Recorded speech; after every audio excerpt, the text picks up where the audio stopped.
Hello mes épicuriens, j'espère que vous allez bien. Aujourd'hui, on va se balader du côté de la Thaïlande. Alors, tu as des crevettes, du poulet, du porc qui traînent à la maison, tu n'as pas beaucoup de temps, c'est la recette parfaite pour toi. Alors, c'est parti. Comme ingrédients, nous aurons besoin du basilic, beaucoup de basilic, de l'oignon, de l'ail, des champignons noirs hydratés, du haricot vert et du piment pour ceux qui en consomment. À l'aide d'un mortier, vous allez piler le piment et l'ail pour dégager toutes les bonnes odeurs et saveurs. Vous allez bien laver et découper votre poulet. De préférence, il devrait être plutôt en filet, mais comme nous aimons les os et on aime bien s'amuser avec notre nourriture, voilà. Donc vous allez mettre dans un wok ou une marmite bien lourde à chauffer de l'huile et vous allez y ajouter votre ail et piment. Après 1 minute, vous allez rajouter votre poulet que vous allez faire revenir pendant quelques minutes, le temps qu'il prenne un peu de couleur. La particularité de la gastronomie asiatique est surtout ses sauces. Ici, pour bien relever votre poulet, on va rajouter du sucre de palme. Bon, c'est pas commun, donc vous pouvez utiliser du sucre normal ou du sucre roux. Juste vous rassurer qu'il soit bien dilué.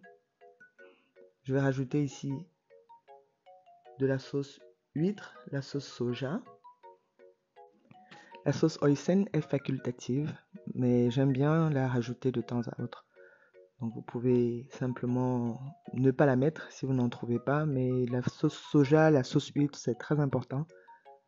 On va rajouter de l'eau pour diluer le tout, parce que comme je vous ai dit plus tôt, ce sont des sauces assez lourdes et très salées. Donc il faut ajuster. Vous allez encore ajouter un peu de sel tout à l'heure et du poivre, si possible. Alors on va rajouter ici nos champignons réhydratés, nos oignons, et on va remuer le tout pendant quelques 2 à 3 minutes, le temps que les oignons deviennent translucides. Le poulet, comme il a été découpé plus petit, il cuit un peu plus vite.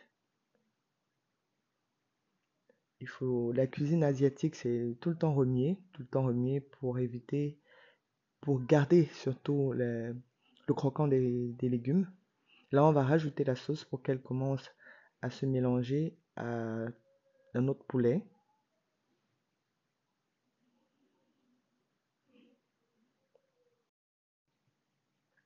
N'hésitez pas à rajouter un peu plus d'eau si vous préférez votre marmite saucée. Et toujours remuer au fur et à mesure.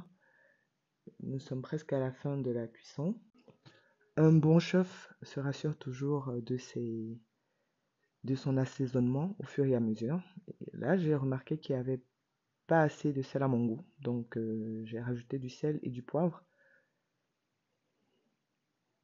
Il est toujours plus facile d'ajouter que de retirer. Donc, n'hésitez surtout pas à vérifier votre assaisonnement au fur et à mesure. Là, je vais rajouter enfin les haricots verts. Ils sont supposés rester un peu croquants. Et ensuite, je vais rajouter mon basique à peu près 1 minute de la fin.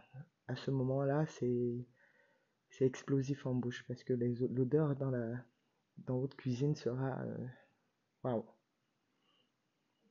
Je vous souhaite un très bon appétit. La cuisine, elle est toujours fun quand elle est rapide et efficace et surtout délicieuse. Donc n'hésitez pas, mettez en commentaire, partagez et surtout essayez. Je vous garantis que vous allez découvrir un autre monde de la gastronomie en essayant cette recette. Bien manger à la maison n'a pas besoin d'être ennuyeux. Surtout, rassurez-vous de bien décorer votre assiette. Bon appétit et à très bientôt.